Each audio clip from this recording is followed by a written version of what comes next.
말씀입니다. 우리 성도님들이 과연 얼마나 집중하실 수 있습니까? 또 공부 잘하는 그런 우리 자녀들, 학생들은 어떤 학생들이 공부를 잘하는 그런 학생들입니다. 제가 학교 다닐 때 원래 그게 불법이긴 하지만 이 학교에서 대학교 들어갈 학생들, 앞으로 대학교를 가고 싶어하는 학생들은 이렇게 그 반을 따로 이렇게 만들고, 대학을 안 가고 싶은 학생들은 또 따로 이렇게 반을 만들어서 공부를 합니다. 대학을 가고 싶은 학생들 반에 들어가면 1등 하던 학생이 다음 달에는 막 30등하고 막 이래요. 30등 하던 학생이 1등하고 그렇습니다. 왜 그러냐면 공부할 때 집중해서 하기 때문에. 우리가 사람의 IQ는 다 그렇죠. 우리 여기 앉아 계신 모든 분들이 다 100에서 왔다 갔다 합니다.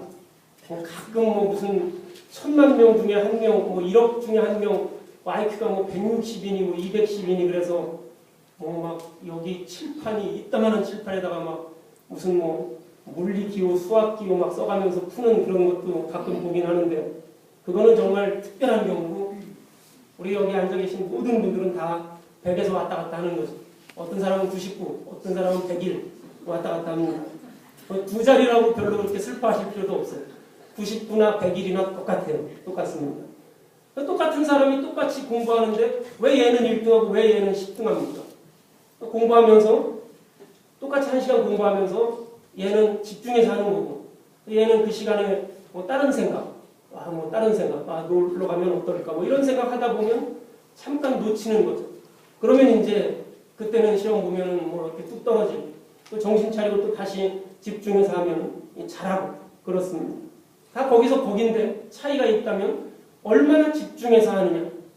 오늘 사무엘상 3장 이 말씀은 집중에 대한 그런 말씀을 우리에게 많이 전해주고 있습니다. 우리 여러분들이 신앙인으로서 주일 예배에 나오시지 않으면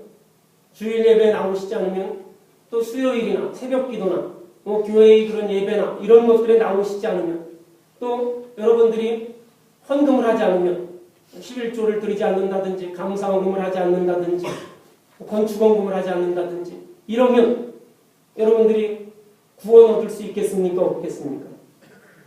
구원 얻을 수 없다고 생각하는 분 손 들어보세요. 다 있다고 생각을 하시는군요. 몇 명이 손을 좀 들어주셔야 또 제가 또 신나가지고 또 설교를 할 텐데, 다 또 구원 얻을 수 있다고 생각을 하시는군요. 분명히 말씀드리지만 그런 것들로 인해서 구원을 얻는 것은 아니죠. 우리가 무슨 주일 예배를 빠진다고 해서 내가 구원 못 얻는다, 헌금을 안 한다고 해서 내가 구원 못 얻는다, 이거는 절대로 그런 것은 아닙니다. 그런데 왜 우리는 헌금하고 교회 나와서 예배하고 왜 그렇게 합니까? 그것은 바로 하나님께 집중하려고 하기 때문에 그렇습니다. 우리 여러분 중에 어떤 분들이 나는 예수 믿고 교회 다니는데 왜 내 자식이 이러냐, 왜 내 하는 일이 이렇게 다 안 되느냐, 이런 이야기들을 하십니다. 내가 왜 축복을 못 받느냐, 이런 이야기를 합니다.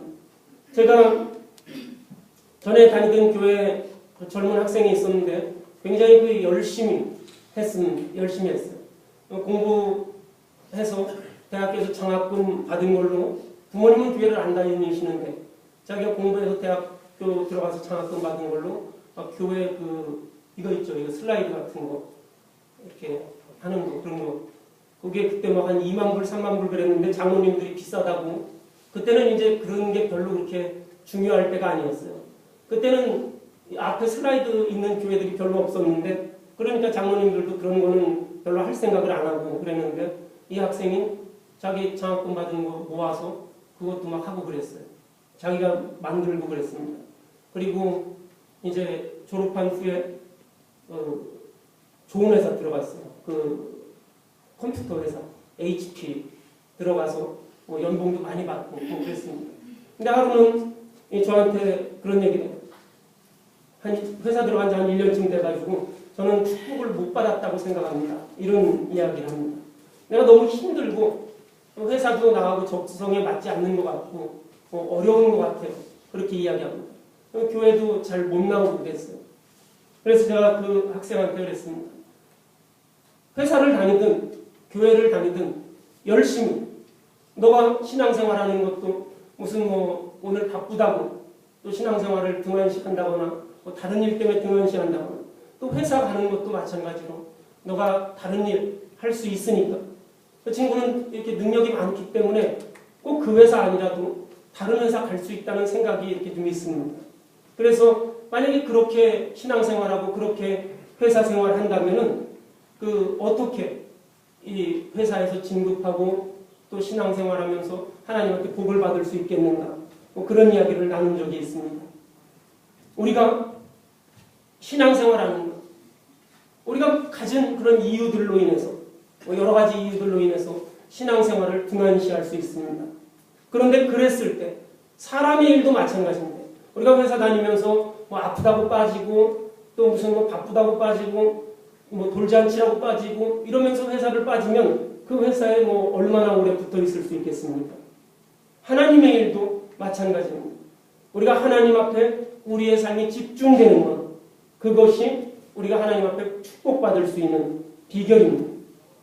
신앙인들 중에서 어떤 분들은 그런 이야기합니다. 나는 늘 기도합니다. 이렇게 이야기합니다.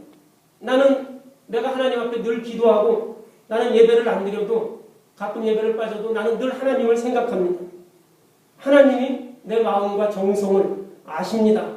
그렇게 이야기합니다. 나는 회사에 가서도 또 거리에서도 또 집에서도 늘 하나님을 생각하고 예배할 수 있습니다. 이렇게 이야기합니다.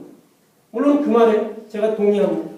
그런데 우리가 교회 예배에 참석하지 않고 우리가 예배드리는 것, 하나님 앞에 집중하는 것 굉장히 힘든 일이죠. 왜 그것이 힘든 일입니까? 우리 여러분들이 교회에 오셔서 1시간 예배 드리는데 그 1시간도 우리가 집중하지 못하는 경우가 많이 있습니다. 물론 우리 교회는 완벽하게 집중을 하세요. 우리 교회는 완벽하게 집중을 하시지만 이렇게 TV에 주일 아침 9시에 TV 보면 이렇게 이제 큰 교회들이 막 나오거든요. 그 교회들 이렇게 보면 집중 안 하는 사람들이 있어요. 핸드폰 쳐다보고 이렇게 가수들 노래하는데 딴 데 쳐다보고 목사님 설교하는데 이렇게 주보 쳐다보고 이러는 사람들이 있습니다.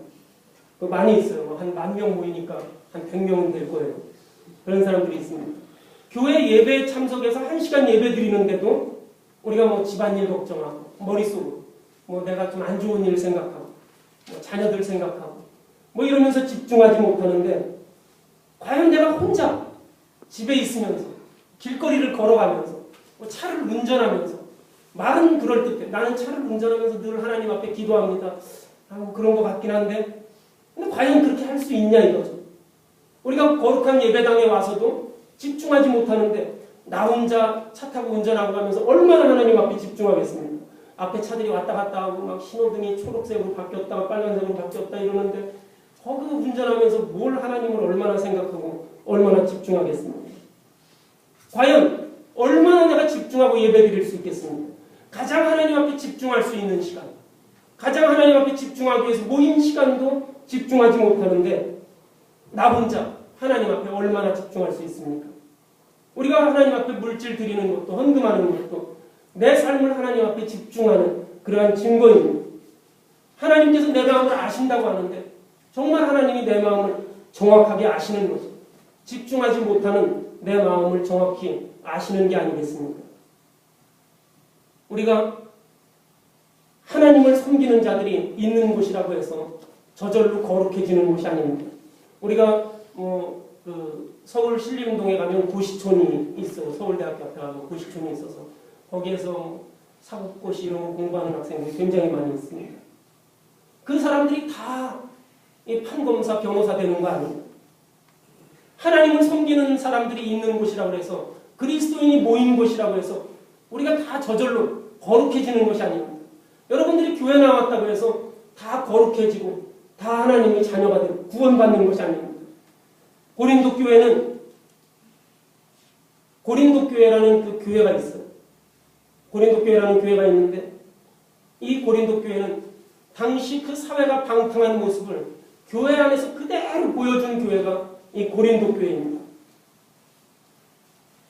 고린도 교회 교인들은 어떤 이야기를 했냐면, 내가 영적으로 구원받았으니까 이제 내가 모든 것이 다 가능하다, 이렇게 말했습니다. 내가 영적으로 하나님 앞에 구원받았으니까 이제는 내가 꺼리낌이 없이 모든 일이 다 가능하다. 얼핏 맞는 이야기 같습니다. 그런데 내가 모든 일이 다 가능하다는 것은 하나님과 온전히 하나가 되어서 하나님께 집중하고 하나님의 일을 할 때 방해가 되는 것들을 다 물리치는 그러한 것이지, 내가 하나님한테 어떤 초자연적인 힘을 받든지 또 아니면 내가 어떤 양심적인 어떤 일을 받아서 그래서 나의 일을 하는데 아무런 방해가 없다, 이 의미는 아닙니다. 그런데 고린도 교회는 나의 일을 하기 위해서 하나님한테 내가 성령 받고 하나님에게 축복받았으니까 내가 할 수 있는 모든 일이 다 가능하다, 이렇게 했습니다. 오늘 그 사무엘상에 나오는 제사장 이름이 엘리인데, 엘리의 시대에도 역시 마찬가지였습니다. 사무엘상 3장 1절, 우리 오늘 읽은 말씀에 보면 아이 사무엘이 엘리 앞에서 여호와를 섬길 때, 그러니까 엘리가 제사장으로 있을 때, 사무엘이 어린 아이였을 때, 그때 이 사회가 어떠했는지를 이야기해 줍니다. 여호와의 말씀이 희귀하여 이상이 흔히 보이지 않았더라, 이렇게 말합니다. 이스라엘은 하나님이 택한 나라이고 하나님을 섬기는 그러한 백성들인데 여호와의 말씀이 희귀했다, 그렇게 이야기합니다. 우리가 희귀했다는 말이 뭡니까? 우리 다 알죠. 저 사람은 참 생각이 희귀해. 저 사람은 생긴 게 희귀해. 정말 찾아보기 힘든 겁니다. 그런데 이스라엘 백성들 사이에서 여호와의 말씀이 희귀했다, 그런 것입니다. 하나님의 말씀대로 사는 사람도 없고 하나님의 말씀이 없어진 그런 사회, 이 사회가 엘리 제사장의 시대였다는 것입니다. 그때 사무엘이 부름을 받고 엘리 제사장 밑에서 여호와의 전에서 섬기고 있을 때였습니다. 사사시대를 거치면서 정치 지도자도 없고 종교 지도자도 없고 혼돈의 시대, 그리고 종교마저 부패한 그러한 시대. 그래서 구원이나 어떤 꿈, 어떤 소망, 하나님이 주시는 약속, 이런 것들이 보이지 않습니다. 사무엘을 엘리 제사장이 키우긴 했지만 이 엘리 제사장은 영적으로 무딘 제사장이었고 또 자식 교육에도 실패한 그러한 가장이었습니다. 간절히 기도하는 여인에게 이 제사장이 뭐라고 말했습니까? 사무엘상 1장에 보면 간절히 기도하는 한나에게 제사장이 언제까지 취하겠느냐, 언제까지 포도주를 마시겠느냐, 이제는 술을 끊어라, 이렇게 이야기합니다. 그리고 엘리 자식들은 행실이 나빠서 여호와를 알지 못했다, 이렇게 표현하고 있습니다. 엘리의 자식들은 하나님에게 바친 제물을 가로챘고 온갖 악행을 저질렀습니다. 이렇게 혼돈으로 가득 찬 그러한 시대였습니다. 하나님의 말씀도 드물었고 하나님의 말씀을 전하는 사람도 없었고 하나님의 말씀을 알아보는 사람도 아무도 없었습니다. 신앙적인 비전도 없었고 백성들도 마음 둘 곳이 없는 그런 정치적으로도 영적으로도 아무도 그러한 시대가 이 시대였습니다.